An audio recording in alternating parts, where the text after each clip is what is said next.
symptômes au début. C'est tout le paradoxe de cette maladie. Elle est incroyablement silencieuse. On l'imagine souvent comme un iceberg en fait. Ah oui, l'image est parlante. Les complications, les symptômes, c'est la petite pointe visible. Mais en dessous, la maladie a pu progresser pendant 5, 10, parfois même 15 ans sans que personne ne s'en doute. C'est vertigineux. Et c'est justement pour ça qu'aujourd'hui, on va s'attaquer à un sujet essentiel. On se plonge dans les recommandations officielles françaises, celles de la Haute Autorité de Santé, pour comprendre comment on dépiste et diagnostique ce fameux diabète de type 2. Exactement. Notre mission, c'est un peu de décortiquer ce guide qui est la référence pour les médecins pour que tout soit clair. Qui est concerné, comment ça se passe en pratique, et surtout, qu'est-ce que ces chiffres sur la prise de sang veulent vraiment dire. L'enjeu est colossal. Débusquer un diabète, ou même ce qu'on appelle un prédiabète, chez une personne qui se sent en parfaite santé, ça change absolument tout. Ça permet d'agir tout de suite. Ça permet d'agir immédiatement. L'objectif, ce n'est pas juste de traiter, mais vraiment de prévenir. Prévenir ou, au minimum, freiner de plusieurs années l'arrivée des complications qui font toute la gravité de la maladie. Les problèmes cardiaques, les reins. Exactement, l'attente des reins, des yeux, des nerfs. Et on parle bien du diabète de type 2, celui qui est plus lié au mode de vie, au poids, à l'âge. Pourquoi est-ce qu'on se concentre sur celui-là et pas sur le type 1? C'est une excellente question parce que la stratégie est radicalement différente. Le diabète de type 1, c'est une maladie auto-immune, brutale, qui se déclare avec des symptômes très forts. Il n'y a pas cette longue phase silencieuse. Voilà, on ne fait donc pas de dépistage de masse dans la population générale. Pour le type 2, c'est l'inverse. Sa lenteur est un piège, mais c'est aussi une chance, ça nous laisse une fenêtre de plusieurs années pour l'intercepter. D'où cette stratégie de dépistage qu'on appelle ciblée. C'est ça, on ne va pas tester tout le monde, mais seulement les personnes qui ont un profil à risque. Alors parlons-en de ce profil. Qui sont ces fameuses personnes à risque? J'imagine que la liste est assez précise. Absolument. Le premier critère, le plus simple, c'est l'âge. À partir de 45 ans, le risque augmente et un dépistage est recommandé. Le deuxième, c'est le poids. On utilise l'indice de masse corporelle, l'IMC. Et le seuil est à combien? Le seuil est fixé à 25. Attendez, un IMC de 25, c'est juste la limite du surpoids. Et avoir 45 ans, ça concerne une part énorme de la population. Vous mettez le doigt dessus. C'est effectivement une population très très large. Et c'est voulu. L'idée, c'est de ratisser large parce que la maladie est très fréquente. D'accord. Mais ce n'est que le début de la liste. On accumule les facteurs. La génétique, par exemple, pèse très lourd. C'est-à-dire? Avoir un parent au premier degré, père, mère, frère ou sœur, qui est diabétique, ça augmente considérablement votre propre risque. Ok, donc on a l'âge, le poids, la génétique. Ça commence à dessiner un portrait. Et on pèse comment ces différents facteurs? C'est là que le jugement clinique intervient. Il n'y a pas de formule magique. C'est vraiment l'accumulation qui compte. Une personne de 35 ans avec un père diabétique, un léger surpoids et une tension un peu limite, eh bien, elle coche déjà 3 cases. On ne va pas attendre ses 45 ans. Non, bien sûr que non. On regarde aussi d'autres signaux d'alerte sur le bilan sanguin. Une hypertension artérielle, donc une tension au-dessus de 140/90, ou ce qu'on appelle une dyslipidémie. La dyslipidémie, c'est le fameux bilan des graisses, le cholestérol et tout ça. C'est exactement ça. En l'occurrence, 2 chiffres nous alertent. Un taux de bon cholestérol, le HDL, qui est trop bas, ou un taux de triglycérides trop élevé. Ce sont des marqueurs que le métabolisme ne tourne pas rond. C'est un très bon résumé. On ajoute à ça pour les femmes des antécédents très spécifiques. Avoir fait un diabète gestationnel pendant une grossesse, ou avoir accouché d'un bébé de plus de 4 kilos. Même si tout est rentré dans l'ordre après. Même si tout est rentré dans l'ordre, ce sont des signaux très forts que le pancréas a été mis en difficulté à un moment donné de la vie. C'est fascinant de voir comme tout est connecté. Il y a d'autres choses? Oui, on ajoute certaines pathologies comme le syndrome des ovaires polykystiques ou le fait d'avoir déjà eu un problème cardiovasculaire. Et un dernier point, souvent oublié, certains médicaments pris au long cours. Ah oui. Les corticoïdes ou certains antipsychotiques, par exemple, peuvent déséquilibrer la glycémie et constituent un facteur de risque à part entière. D'accord, la liste est longue, mais elle est claire. Donc on a identifié notre personne à risque, on lui dit il faut faire une prise de sang. C'est quoi la boîte à outils du médecin? Il y a 3 outils principaux. Le premier et le plus connu, c'est la glycémie à jeun, la fameuse GAG. La photo instantanée. C'est ça, la photo du taux de sucre dans votre sang à un instant T après une nuit de jeûne. Question pratique, si la veille au soir on a fait un repas un peu trop riche, est-ce que ça peut fausser le résultat? C'est une très bonne question. La règle du jeûne de 8 à 12 heures est justement là pour ça. Elle permet de s'affranchir de ces variations. Un seul repas, même copieux, ne fera pas basculer le résultat si votre système fonctionne bien. D'accord, ça me rassure. Mais parfois, cette photo instantanée, eh bien, elle ne suffit pas. Si le résultat est un peu limite, on sort un deuxième outil. Lequel? La GPO, l'hyperglycémie provoquée par voie orale. Un nom un peu barbare. Oui, mais le principe est simple. Là, on ne prend plus une simple photo. On fait un crash test du métabolisme. On mesure la glycémie à jeun, puis on fait boire une solution très sucrée et on remesure la glycémie 2 heures plus tard. On regarde comment le corps encaisse le choc. Exactement. C'est une sorte de test d'effort pour le pancréas. Et le troisième outil, c'est l'hémoglobine glyquée, l'HbA1c. Celui-là, il est un peu différent, non? Ah, celui-là est passionnant. Il ne mesure pas un instant T, il donne un reflet de la moyenne de vos glycémies sur les 2 à 3 derniers mois. C'est le film et pas juste la photo. C'est la métaphore parfaite. Le sucre en excès dans le sang se fixe, se caramélise en quelque sorte sur l'hémoglobine des globules rouges.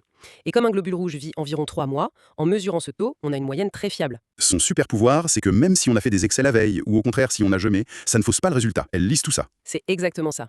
Et son autre grand avantage pratique, c'est qu'on peut la faire à n'importe quel moment de la journée. Pas besoin d'être à jeun. Mais alors, attendez, si ce test est si formidable, pourquoi on s'embête encore avec les autres? Pourquoi l'HbA1c n'est pas devenu la seule et unique méthode? Excellente objection.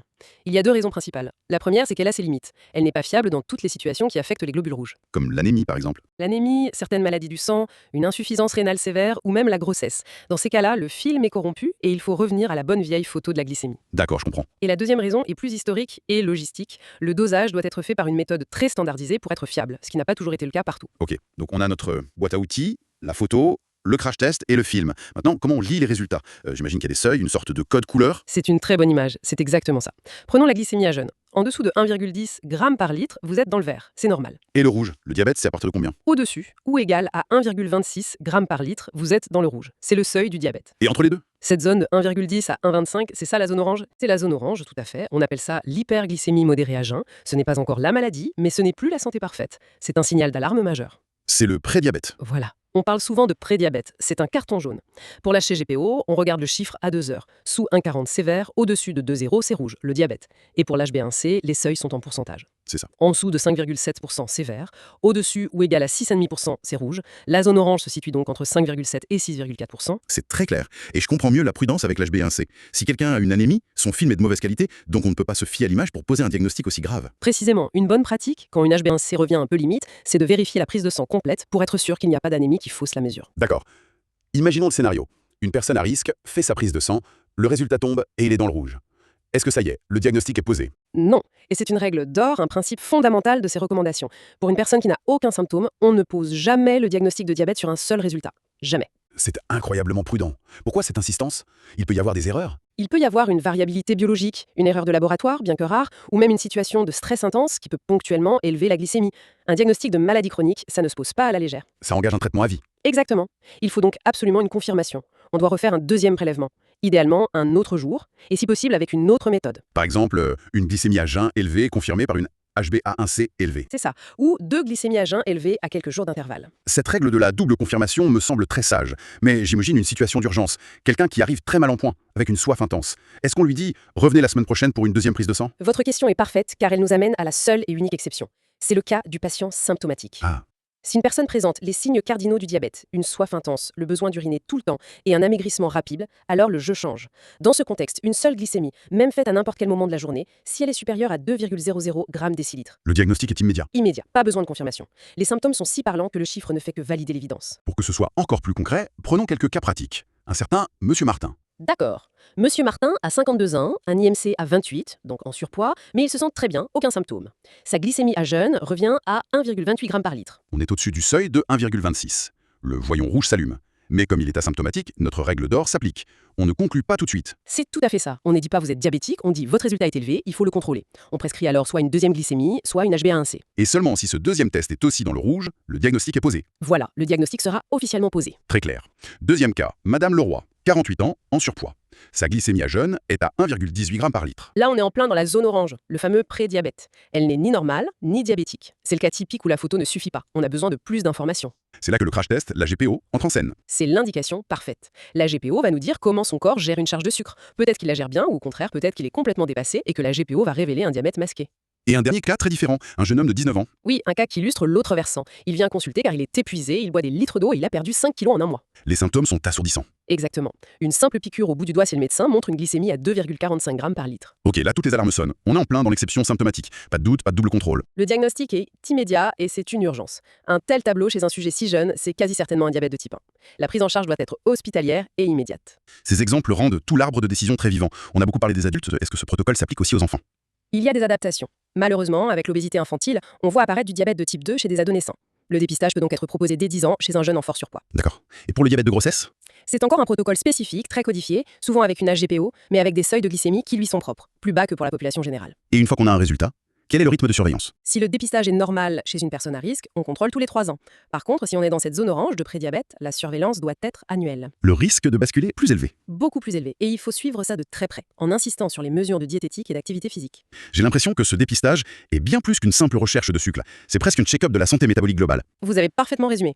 On ne doit jamais le voir comme un acte isolé. Quand on dépiste le diabète, on évalue en même temps le risque cardiovasculaire global. On regarde la tension, les lipides, le tabac. Tout est lié. Si on devait synthétiser notre exploration, on dirait donc dépistage ciblé sur les personnes à risque. Pour quelqu'un qui va bien, jamais diagnostic à la première analyse, il faut toujours confirmer. Et enfin, cette zone orange, le prédiabète, c'est un signal d'alarme crucial. C'est une synthèse parfaite. Et pour ouvrir la réflexion, ce qui est fascinant, c'est de voir à quel point ce prédiabète est un carrefour. Bien sûr, les documents le lient au risque de devenir diabétique, mais en réalité, c'est un marqueur puissant du risque cardiovasculaire, indépendamment du diabète. Intéressant. La question que cela soulève, ce n'est peut-être pas seulement comment éviter le diabète, mais plutôt comment utiliser cette information, ce carton jaune, comme un levier pour améliorer sa santé sur tous les plans. Le corps envoie un message, bien avant que la maladie ne s'installe. C'est une occasion en or de l'écouter.